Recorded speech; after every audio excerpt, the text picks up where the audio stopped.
Rebonsoir, alors je vais juste voir le zoom là. Non. Voilà. Je voulais vous parler d'un sujet. Je sais pas si c'est difficile, ouais, c'est quand même difficile, ouais.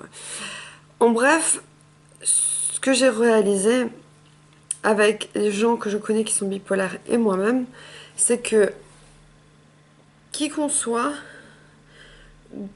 n'importe d'où l'on vienne, dès lors que l'on prend des neuroleptiques, des régulateurs d'humeur, des anxiolytiques, enfin tous les médicaments pour le cerveau, ça nous enlève notre satiété, donc c'est-à-dire qu'on peut manger à l'infini. Donc ça c'est au début, hein. Dès lors que l'on prend des médicaments comme ça, on prend du poids.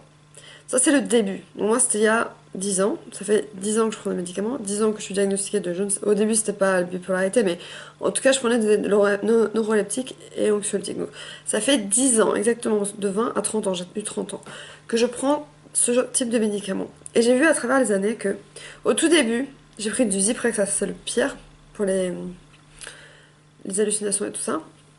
Et en fait, j'ai pris du poids. Je veux être honnête avec vous, voire 30, voire 40 kilos en plus. Et à travers les années, ça a fluctué. Donc, je n'appellerai jamais ça de l'anorexie ou de la boulimie, parce que ce serait presque insulter des gens qui sont vraiment boulimiques et anorexiques, qui eux souffrent beaucoup plus. Donc, ce que j'appelle cette vidéo, c'est le trouble alimentaire au sein de la bipolarité, en fait. C'est un trouble alimentaire. Ça veut dire que moi, j'ai remarqué que au niveau de la... Quand je perds du poids, c'est quand je suis plutôt maniaque, je suis à 1000 à l'heure et j'oublie de manger. Au point de ne presque rien manger du tout. Et donc là, c'est ce qui arrive en ce moment. Sauf que je ne suis ni maniaque, ni dépressive excessivement. Je suis de manière très petite. Enfin, c'est pas des grandes vagues, c'est des petites vagues. Donc, j'en ai conclu que vu que je ne suis ni maniaque excessive, ni dépressive excessive, ni anxieuse excessivement, je pense que ça fait 10 ans que je prends des médicaments. Et effectivement, un psychiatre avait dit, en psychoéducation, que quand on prend des médicaments depuis longtemps, le corps s'habitue. C'est comme la cigarette qui empêche d'avoir faim. Dès qu'on l'arrête, on reprend du poids. Si on garde la cigarette, bon, même si j'ai baissé, c'est très bien. Si je garde la cigarette, j'ai moins faim que quelqu'un qui vient d'arrêter la cigarette. Donc, si j'arrêtais les médicaments maintenant, je sais même pas ce que ça donnerait, mais surtout n'arrêtez pas vos médicaments. Je ne les arrêterai pas, je continue, même si c'est lourd tous les soirs, tous les matins. Mais je les prends, et je vais bien, et j'ai perdu 25 kilos quand même. Je sais pas si je devrais montrer... Sachant que je me montre et je me trouve grosse dessus, donc on dirait pas que j'ai perdu, mais on va voir quand même. Peut-être que je vais pouvoir... Je remonte ça. Voilà, donc là... Je sais pas si... Bon, je suis pas... comme je dis à chaque fois, je suis pas maigre. Hein. Loin de là, je suis très loin d'être maigre. Et même loin d'être mince. Mais j'ai encore mes formes. Mais j'ai perdu du poids et avant j'étais vraiment beaucoup plus grosse. Donc je pense que vraiment c'est vrai, le corps s'habitue aux médicaments et j'ai de la satiété. J'ai jamais faim en fait. En fait c'est un peu bizarre car moi j'ai jamais faim. Mais je mange tellement peu que du coup j'ai perdu du poids. Donc c'est pour vous donner de l'espoir. Si ça fait que depuis 2-3 ans, même pas 6 mois que vous prenez des médicaments, vous allez voir qu'au bout de 10 ans, c'est 20 à 30 ans, vu que je viens d'avoir 30 ans et que j'ai commencé les médicaments à 20 ans, eh bien, j'ai perdu 25 kilos. Et je reste au même stade. J'ai remarqué que ma mère, c'est pareil. On se suit beaucoup, hein, ma mère et moi. On est à l'hôpital au même moment, on est dépressif au même moment, et on perd du poids excessivement au même moment. On se suit, quoi. Comme quand Gad Elmaleh dit on se suit. Non, c'est pas drôle.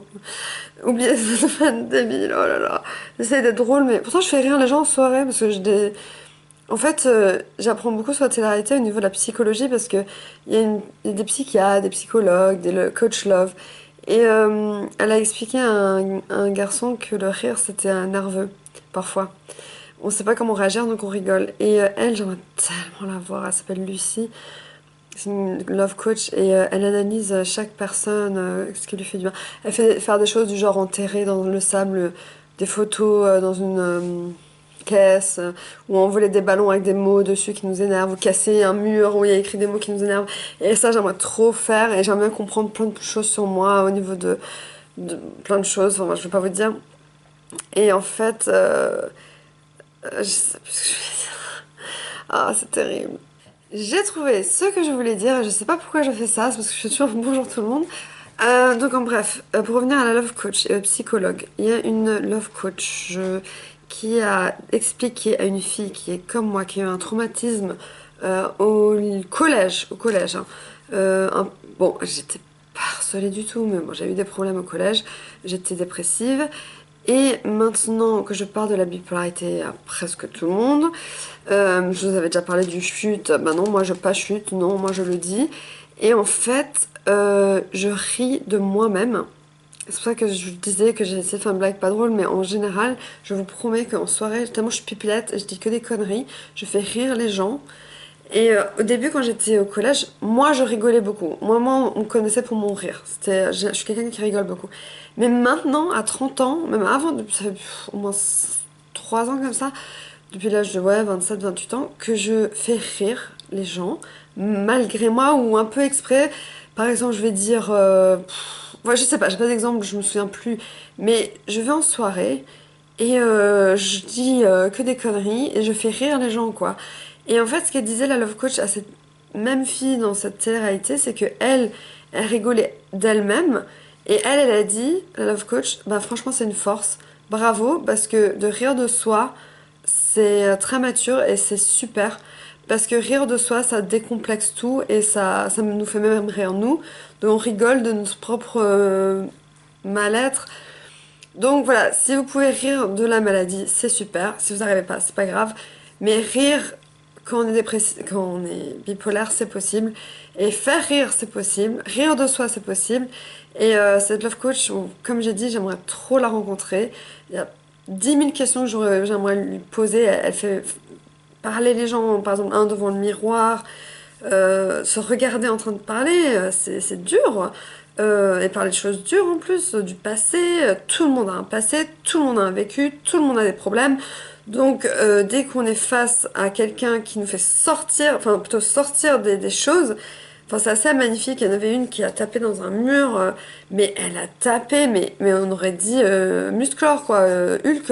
Je parle pas de physiquement, mais je parle de sa force. Elle a tapé le mot trahison, le mot colère, le mot, genre elle a tapé. Et moi je rêverais de faire ça.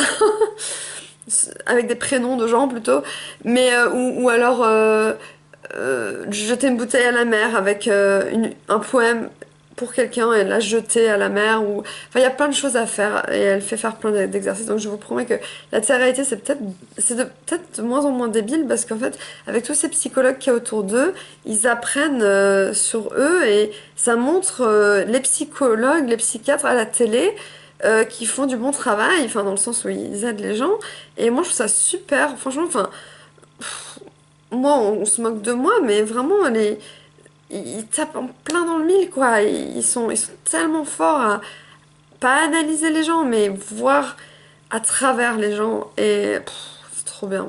Après, moi, je m'auto-analyse. Je me fais des auto-psychanalyses, auto-psychothérapie. Et j'ai réussi, bah, l'autre jour, à écrire un poème qui m'a délivré d'un mal-être qui avait moins 17 ans dans ma tête. Donc franchement, si vous pouvez écrire ou rigoler, je sais pas, voir un psychologue surtout, ça vraiment, ça fait du bien et de pleurer, il faut pas avoir honte. Surtout quand on est à huis clos avec quelqu'un qui est là, qui est neutre, qui ne vous connaît ni d'Adam ni d'Ève. Franchement, parler, je vous l'ai déjà répété plein de fois, mais ça aide, parce qu'on se sent libéré quand on sort du bureau, on se sent vidé, on a pleuré dans les pleurs, je l'ai déjà dit, il y a l'hormone du stress, donc du coup, il y a plein de stress qui sort de nous. C'est tellement important et voilà, et moi je ris de moi, je me fous de ma propre gueule. Et maintenant quand les gens me rejettent, les garçons ou même les filles, je m'en fiche, je m'en contrefiche. À 30 ans, qu'est-ce que je m'en fiche de ce qu'on pense de moi, puisque j'ai une chaîne YouTube où je me dévoile entièrement. Donc je crois que si j'en avais quelque chose à fiche de ce qu'on pense de moi, j'aurais un gros problème, parce que il y a au moins 300, plus de 300 vidéos de moi qui parlent de moi sur YouTube. Donc je pense que j'aurais un gros problème si je pouvais pas encaisser même les critiques, les haters là, les gens qui m'envoient des messages nocifs. Ça ne m'atteint pas parce que je ne connais pas la personne. Ça m'atteindrait plus si c'était quelqu'un proche de moi. Et encore, là, je m'en fiche. Franchement, à 30 ans, j'ai même une copine qui m'a dit à 30 ans c'est le bel âge, et elle a 24 ans. Donc pour qu'elle sache qu'à 30 ans c'est le bel âge, je sais pas comment elle sait, mais elle a raison. 30 ans c'est vraiment magnifique comme âge. On se sent mieux à tous les niveaux. Donc voilà, je parle comme d'habitude, blablabla. Voilà, donc en tout cas, je vais sortir bientôt, il faut que je finisse ma télé-réalité, enfin, c'est... Essayez de regarder un épisode, la Villa des cœurs brisés, vous allez voir s'il y a un coaching dans l'épisode, c'est vraiment intéressant d'avoir... Enfin, c'est une vraie love coach dans la vie et elle doit avoir des milliards de gens qui lui écrivent tous les jours. Mais Lucie, si tu m'entends, je vais peut-être mettre des hashtags. Je rêverais de te rencontrer et faire un exercice avec toi de coaching, voilà, pour sortir ce qui m'est arrivé dans mon passé, tout sortir, quoi, parce que c'est hyper dur, quoi. Voilà. Bon, je m'appellerai donc je vais arrêter. Bisous.